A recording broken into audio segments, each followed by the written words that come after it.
Olá, boa tarde. O Conselho Nacional de Justiça se reúne pela última vez antes da aposentadoria da ministra Rosa Weber. Na sessão de hoje, a presidente do CNJ apresentou um balanço do mutirão carcerário realizado pelo Conselho em julho. Os conselheiros ainda aprovaram a minuta que altera os critérios para a igualdade de gênero na magistratura. Eu sou Rafaela Vivas e a sessão do CNJ é um dos destaques do dia. Vamos aos demais.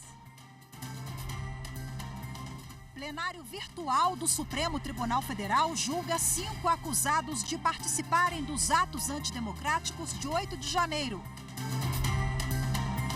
Superior Tribunal de Justiça decide que plano não pode negar custeio de remédio registrado na Anvisa, mesmo que prescrição esteja fora das previsões da bula. E ainda, cartórios de todo o país criam serviço para ajudar quem tem dívida a manter o nome limpo. A plataforma Avise-me vai notificar o consumidor ou a empresa sempre que uma dívida for lançada no CPF ou no CNPJ.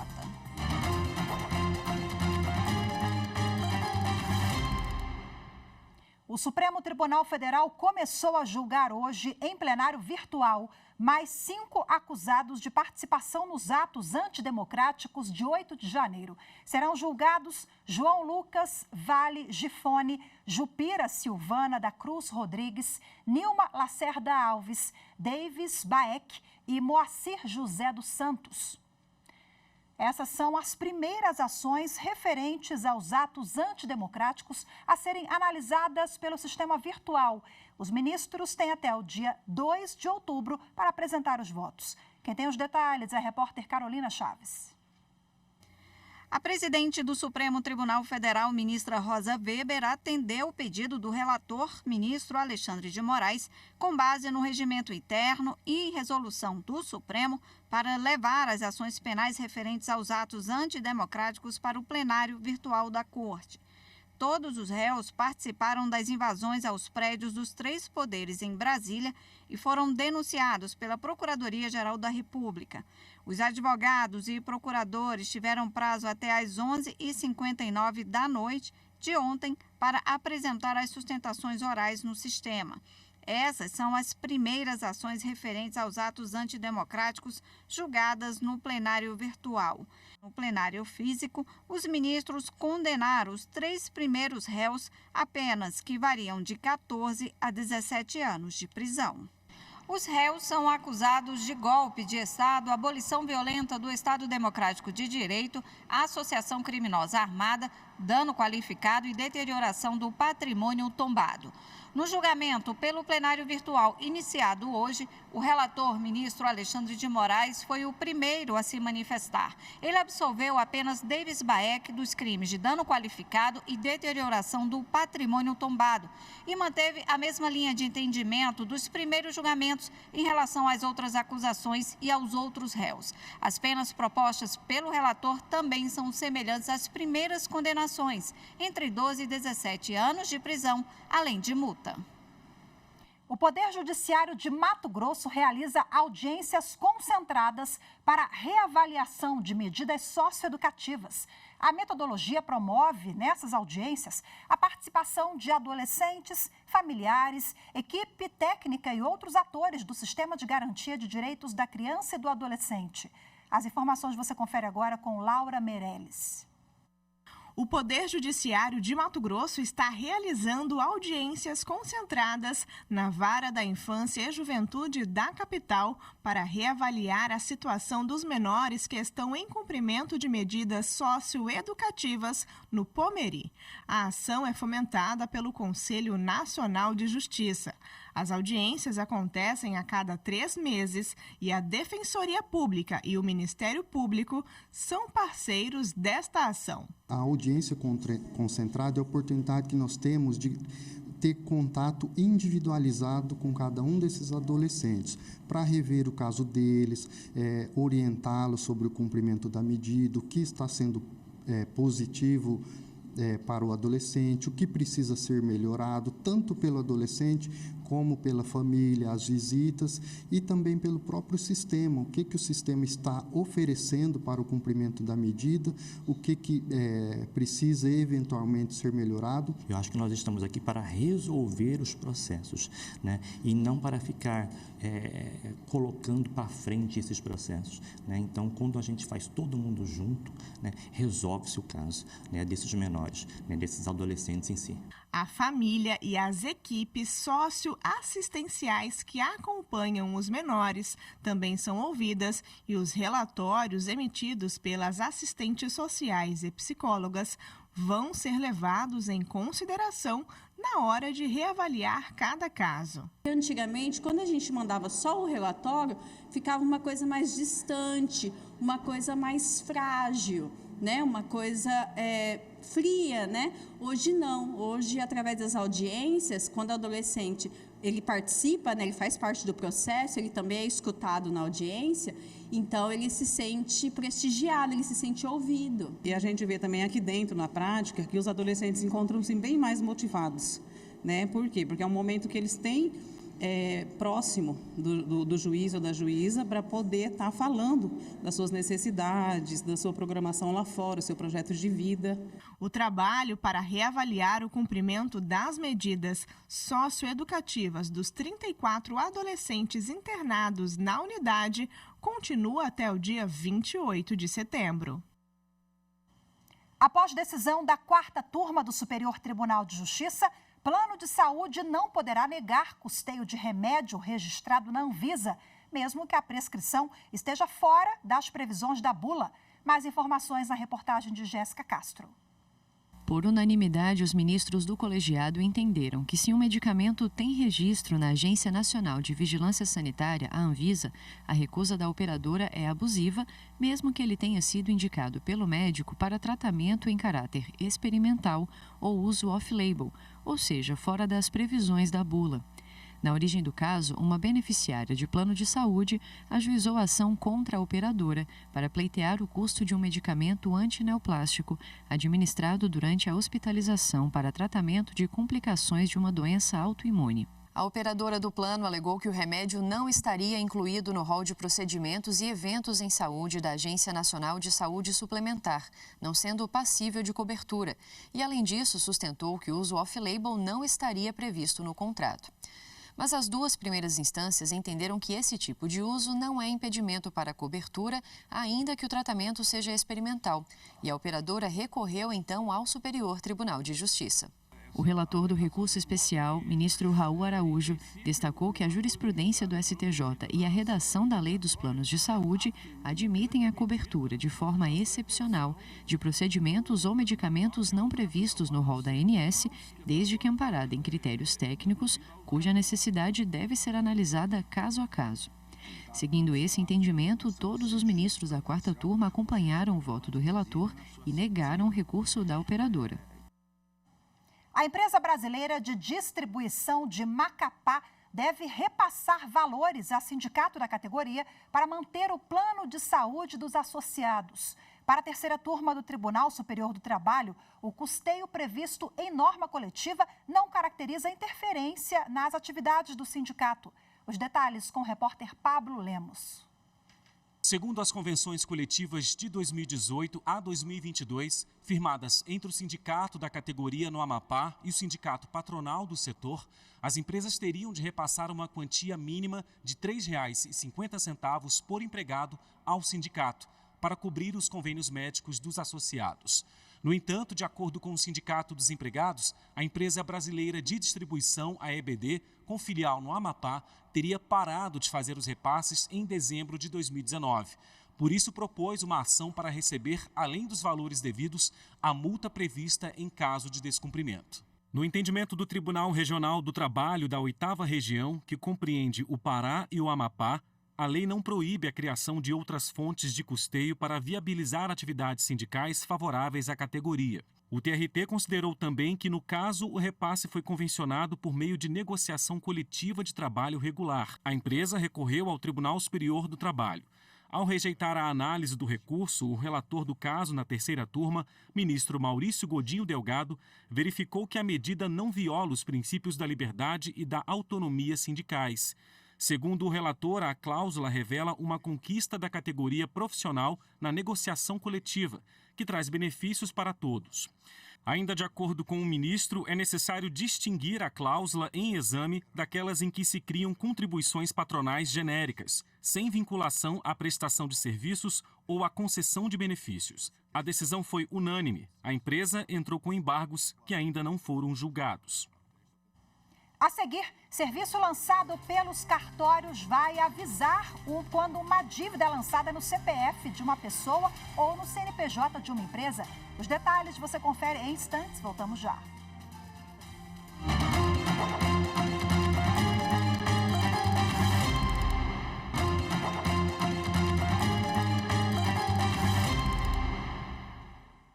Cartórios de todo o país criaram um serviço para combater fraudes e ajudar quem tem dívida a manter o nome limpo. O Avise-me informa a pessoas e empresas de qualquer dívida lançada no CPF ou no CNPJ do interessado. A repórter Carolina Chaves explica que, para isso, basta fazer um cadastro na plataforma. Acompanhe. 1 em cada 3 brasileiros está endividado. Segundo o levantamento da Serasa, empresa de consulta e proteção ao crédito, são quase 72 milhões de pessoas inadimplentes.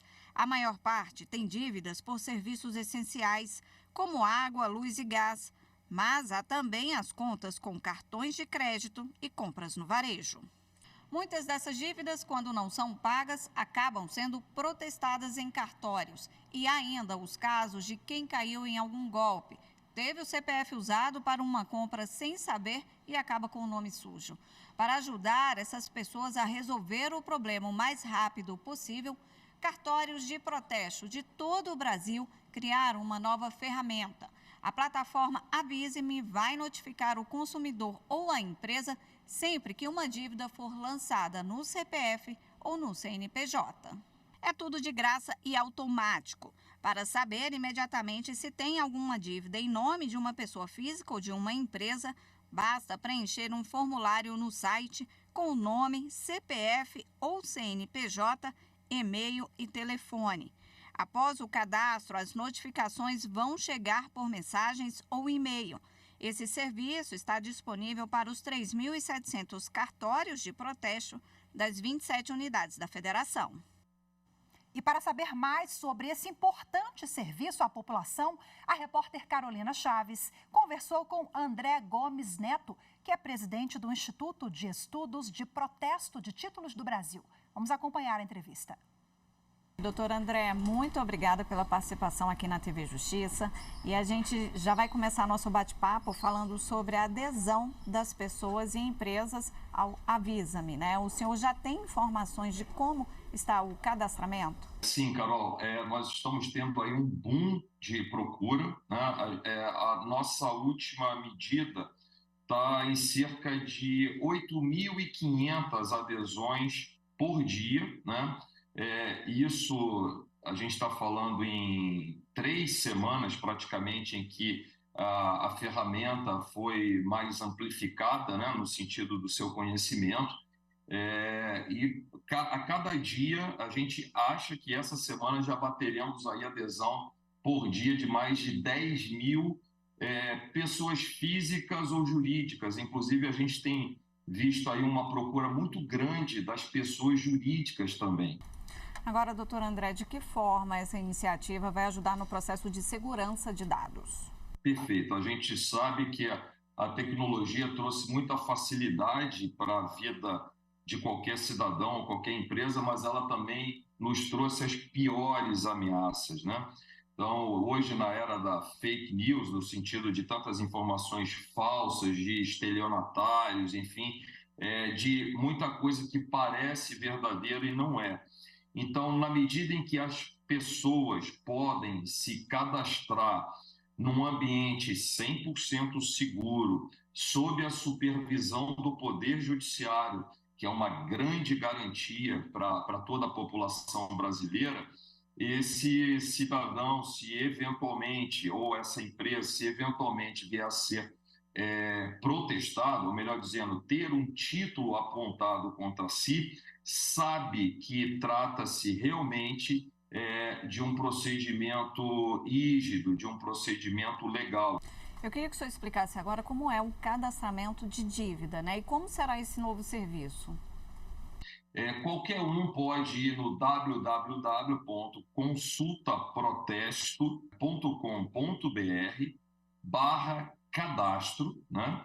E nesse site a pessoa pode entrar ou com a sua assinatura digital gov.br, né? Nível prata ou nível ouro, né? Hoje o cidadão já utiliza com muita facilidade esse mecanismo que lhe é disponibilizado, ou também o certificado digital eCPF ou eCNPJ, padrão ICP Brasil, formato A3 ou A1. O cadastramento é muito fácil, muito simples, né? E caso aconteça um apontamento de títulos, tanto no meio físico como eletrônico, que isso também é importante deixar consignado, podem ser até títulos físicos ou títulos eletrônicos, o que aparecer em qualquer um dos 3.779 tabelionatos de protesto do Brasil, essa pessoa física ou essa pessoa jurídica será prontamente avisada. Pois é, doutor André, agora qual a principal vantagem desse serviço, né, de ser avisado imediatamente? A lei do protesto, que é a Lei Federal 9492 de 97, ela é uma lei que estabelece um dos prazos mais exíguos da legislação brasileira, justamente porque o protesto está muito atrelado às relações comerciais, e as relações comerciais, elas são, por sua própria origem, rápidas, céleres, né? Então, tudo que tem para acontecer no protesto acontece em 3 dias úteis. Então, na medida em que essas empresas passam a ter um mecanismo em real time, automático, de aviso que esse procedimento vai bater às suas portas, né? Ela já ganha um grande tempo, vamos assim dizer, dentro dessa exiguidade de tempo, mas já é muita coisa, para que ela então possa se provisionar e evitar um protesto. Da mesma forma, as pessoas físicas. A gente sabe que pode acontecer com qualquer um de nós esquecer o pagamento de uma conta da companhia elétrica, do gás, e ninguém está livre disso. Então, o Avise-me também é um mecanismo de lembrança. Se porventura essa pessoa for cobrada através do cartório de protesto, automaticamente ela já vai se dar conta de que esse procedimento já está batendo as portas, vamos assim dizer. É isso, doutor André. Muito obrigada mais uma vez pela participação aqui na TV Justiça. Eu fico muito agradecido e desejo um ótimo dia, ótima semana para vocês. Muito obrigado. A seguir, mais de 21 mil pessoas que estavam presas indevidamente conquistaram liberdade em mutirão carcerário realizado pelo Conselho Nacional de Justiça. As informações, os detalhes em instantes, voltamos já.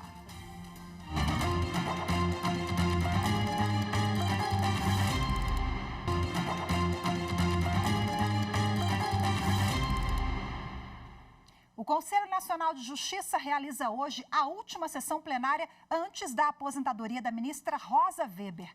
A presidente deixa o CNJ esta semana, depois de um ano de trabalho à frente do Conselho.